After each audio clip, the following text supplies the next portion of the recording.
Hello, Southside High School Guidance Department here today to speak to you about Heather's Law. Heather's Law is an important topic that we need to discuss. Today's goals we'll be discussing definitions of dating, healthy relationships, abusive relationships, violence in dating, sexting, and any other forms and effects that could be harmful to you. We'll look at the warning signs, boundary issues, how to make a safety plan, how to help a friend who is being abused, and who to contact. Unhealthy relationships can start early and last a lifetime. So, what is dating? Good question. Early stages of a relationship is where two people begin to define themselves as a couple. Example: Johnny likes Julie and asks her out on a date. Julie likes Johnny and agrees. Julie and Johnny are now going out, talking, or kicking it, as the kids say.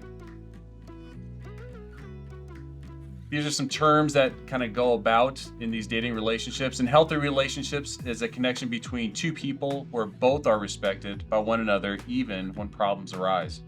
Abusive relationships, however, are one in that one partner gains power and controls the other person, usually resulting in dating violence, which is defined as a purposeful use of physical, sexual, verbal, or emotional abuse by a person to harm, threaten, intimidate, or control another person in a relationship. Emotional violence can be described as excessive jealousy, trying to control a partner's activities, stalking, telling someone how they should or should not dress. Physical violence can manifest itself through hitting, slapping, punching, shoving. Verbal violence can be seen as criticism, insults, humiliation, screaming and yelling. And sexual violence would be inappropriate touching or being forced without consent. Healthy relationships. These are some examples of what a healthy relationship should look like. Going out to eat at a restaurant, skating, bowling, movies, sporting events, any kind of group activity with other school youth group peoples. In a healthy relationship, there is an acknowledgement that each other's needs are being met, often meeting each other's families. There's active listening, use of I statements. I feel this when, or I heard that when you said whatever, it makes me feel whatever. Talking calmly, respectfully, using respectful language towards one another, and being private and trustworthy. Harmful behavior of an abusive relationship does look different. If you're in a relationship that has any of these, you may be in a harmful relationship. Any kind of hitting or physical harm, threatening, intimidation, whether in personal or through social media, spreading rumors, damaging personal property, telling lies, using derogatory names or insults, putting a person down, or any other kind of internet cyberbullying. Other examples are warning signs of being in an unhealthy relationship: becoming angry if your dating partner is spending time with other people, bullying your dating partner, telling our dating partner how to act, verbally threatening, name calling, or using profanity, using guilt trips to get your dating partner to do something, being unable to control feelings of anger, jealousy, perhaps telling your dating partner who they can and can't be friends with, or forcing your dating partner to do things that he or she is not comfortable doing. Now, Mrs. Leonard will come speak to us about possible scenarios. Hello, Southside High School. Now we're going to work through some scenarios so that you'll have an opportunity to problem solve with your peers and come up with possible things that you could communicate to help work through these type of relationships that have unhealthy characteristics. So this is the first scenario. Student X and Student Y have been dating for several months. They have been having several different disagreements lately. Student Y is angry and frustrated. Things between them don't seem like they will ever get better. Student Y has been confiding in a male friend. Student Y's friendship with the male friend makes Student X jealous, causing even more fights. Last week, Student Y told Student X that this relationship might not work. Student X said that if she would stop flirting and cheating with her male friend, the fighting would stop and they would be happy again. Student Y said she is just a friend. He is just a friend, sorry. But it didn't really matter. Student Y then dumps Student X. That night, student X called student Y, saying things like, "I need you, and I could not stand to lose you to someone else. If you take that happiness away from me, I will hurt myself." Since then, student X has called frequently and sent numerous text messages to student Y, saying, "I will hurt myself if you leave me." Student Y feels trapped. Now, I need you guys, all the teachers, to put this on pause for about 2 seconds so that students, you can talk among yourselves and figure out how it is that student.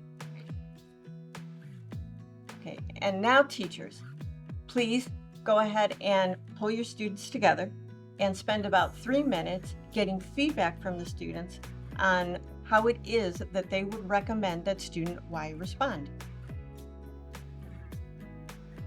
Now that the 3 minutes are up, we're going to go ahead and move to scenario number 2. Student A and student B started talking at the beginning of the year.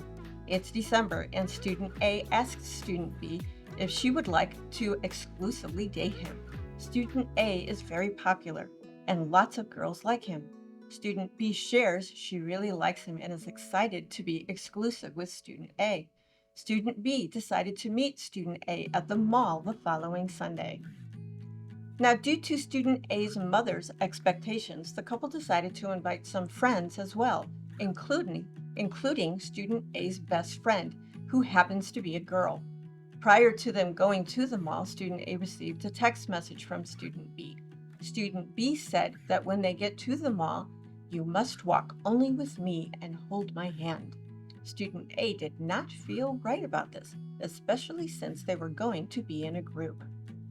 So he told student B he wasn't comfortable with this, and he explained to her that if he was going to hold her hand, it was going to be because he wanted to do it on his terms, not because she told him to do so. What should student A do? So at this point, please put the video on pause, and students, talk among yourselves and come up with some possible solutions to the problem for student A. So pause now. Now that you've talked for a couple minutes, please press pause again so that the teacher can get some feedback from the students to get an idea on what some appropriate responses should be for student A.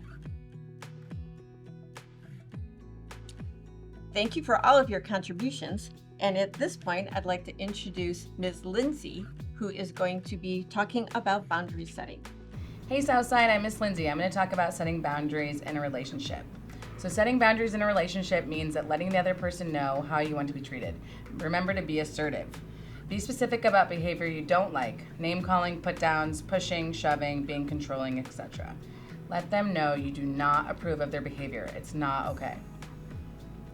Help them to understand what will happen as a result of the violence or abuse.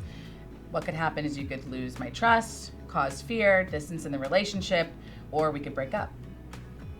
Learn how to compromise, give and take in a relationship. How can you handle compromise in a healthy relationship? What do I do when a friend is in an unhealthy relationship? Listen to them and believe in them. Acknowledge your feelings and let your friend know he or she is not alone. Assure your friend you are there for them. Remind your friend they do not deserve to be treated this way. What do I do when a friend is in an unhealthy relationship? Talk to your friend and encourage them to go to a trustworthy adult to make a safety plan. This can be any school staff member. Don't gossip or tell others without your friend's permission. Be a good friend. Make a safety plan. Before leaving on a date, tell someone where you will be and what time you'll be home. Don't be afraid to tell your family or friends when you need help. And think about where you can go for help or who you can call. Consider going on group dates instead of going on one-on-one dates. Take your cell phone. Always have your cell phone charged. Be aware that drugs and alcohol can get in the way of your ability to react in situations. And now I'm going to send it over to the lovely Mrs. Pink Pope. She's going to talk about sexting. All right, students, so I'm going to talk about sexting, airdropping. We're going to think before we do that. All right, so sexting, remember, nothing, when I say nothing, I mean nothing, is private on the internet or on your cell phone. Your photos will be shared and passed around by others. Once your photo is out there, you have no control. Whenever you post to the internet or send a text, it never goes away. It may seem fun and flirty. You may send it as a dare.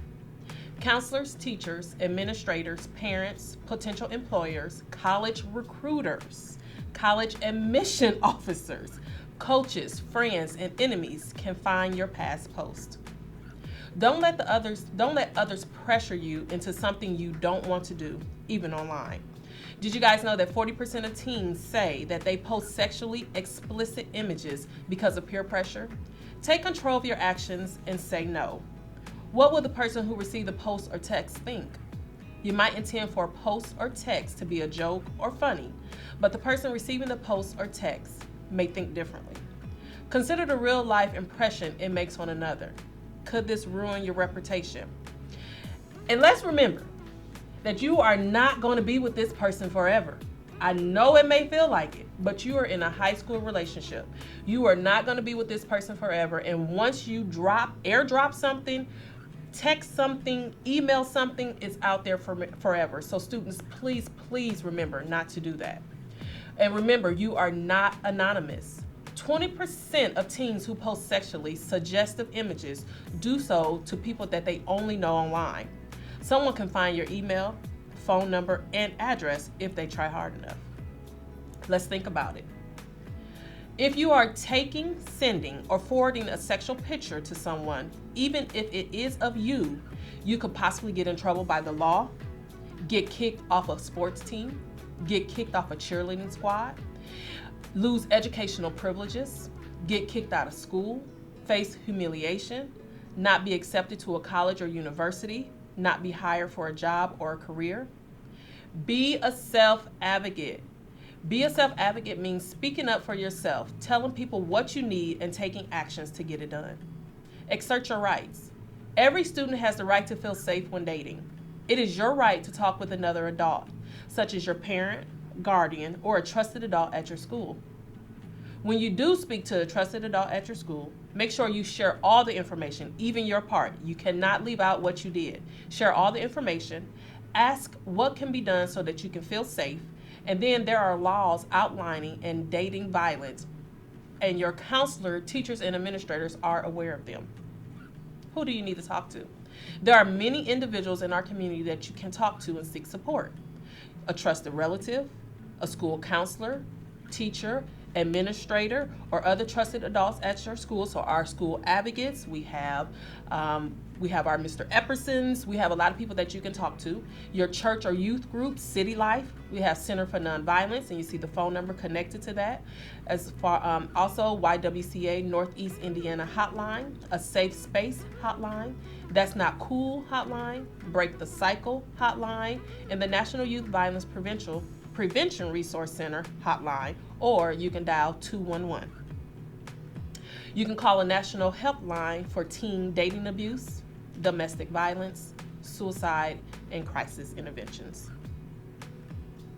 So, at this time, if you have any questions or if you're feeling some type of way, if your teachers cannot answer those questions for you, or if teachers you don't feel comfortable, you can contact the guidance office, get with Mrs. Williams, and then she will get with one of the counselors, and you can send that student to the office if they need to talk. Thank you all for listening. Have a great day.